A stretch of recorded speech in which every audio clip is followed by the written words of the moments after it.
قضية.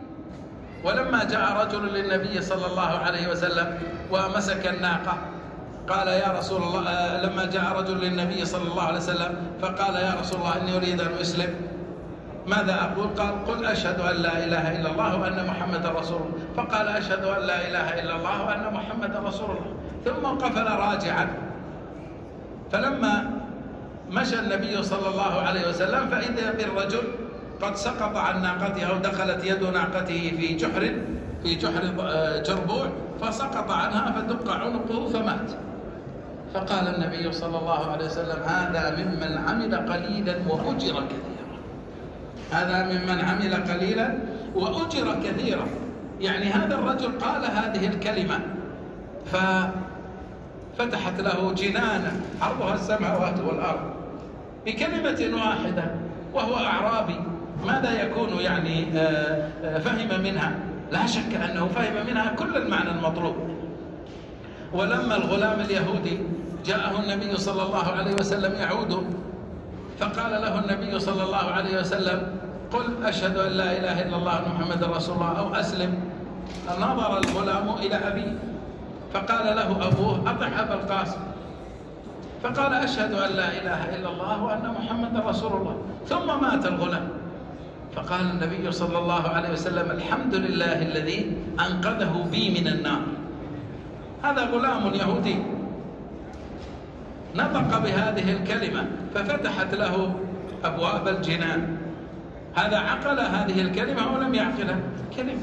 أما هذا الكلام نسأل الله العافية، ما معنى ذلك أن كلنا أننا جميعا لم نعقل كلام الله، لم نعقل التوحيد، وهذا لا شك أنه باطل، لأن التوحيد هو شهادة أن لا إله إلا الله وأن محمدا رسول الله. وكل عربي وكل أعجمي يفسر له معنى شهادة أن لا إله إلا الله يفهمها، كل عربي يفهمها، وكل أعجمي فسرت له بأبسط عبارة سيفهمها ويدرك معناها.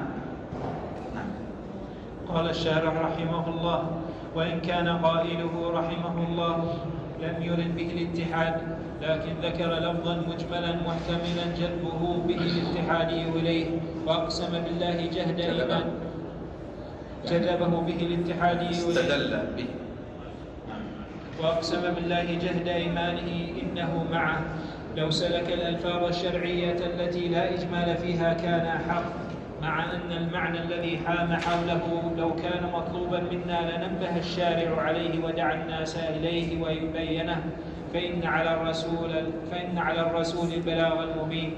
فإن قال الرسول هذا التوحيد للعامة وهذا توحيد الخاصة وهذا توحيد خاصة الخاصة أو ما يقرب من هذا المعنى، أو أشار إلى هذه النقول والعقول حاضرة، فهذا كلام الله المنزل على رسوله صلى الله عليه وسلم، وهذه سنة رسوله، وهذا كلام خير القرون بعد الرسول وسادات العارفين من الأئمة. هل جاء ذكر الفناء وهذا التقسيم عن أحد منهم؟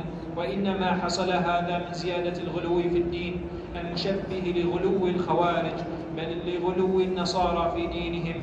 وقد ذم الله تعالى الغلو في الدين ونهى عنه فقال: قل يا أهل الكتاب لا تغلوا في دينكم غير الحق ولا تتبعوا أهواء قوم قد ضلوا من قبل وأضلوا كثيرا وضلوا عن سواء السبيل.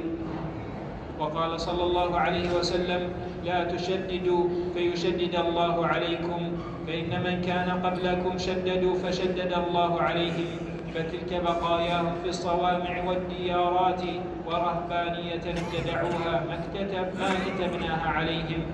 رواه أبو داود.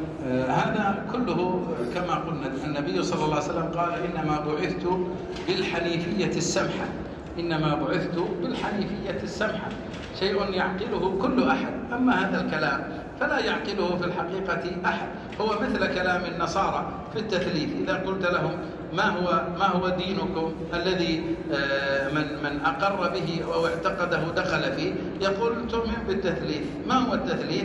قال أن تقول الأب والابن والروح القدس إله واحد. هذا كلام غير مفهوم. كيف الثلاثة هؤلاء واحد؟ يقول عليك أن تعتقد أن هؤلاء الثلاثة واحد، وإن كانوا ثلاثة هم لكنهم في حقيقتهم واحد. فلا تدري أنت يعني تعبد ثلاثة أو أنك تعبد واحد. وفي الحقيقة والتفصيل سيكونون ثلاثة ولا يكونون واحد، لأن القضية الواضحة أنهم ثلاثة، والقضية المكذوبة أن هؤلاء الثلاثة واحد. فلا يحكي للإنسان مثل هذا الكلام، فيصبح كلام هذا الذي ذكر في توحيد الله عز وجل كلام مشتبه وكلام مضطرب وكلام غير معقول ولا مفهوم، من جنس كلام النصارى الذين حذرهم الله تبارك وتعالى بقوله: يا أهل الكتاب لا تغلوا في دينكم غير الحق ولا تتبعوا أهواء قوم قد ضلوا من قبل وأضلوا كثيرا وضلوا عن سواء السبيل. فإذا نحن سلكنا سبيلهم نسأل الله العافية، معنى ذلك أن وقعنا في الإشكالية التي وقعوا فيها.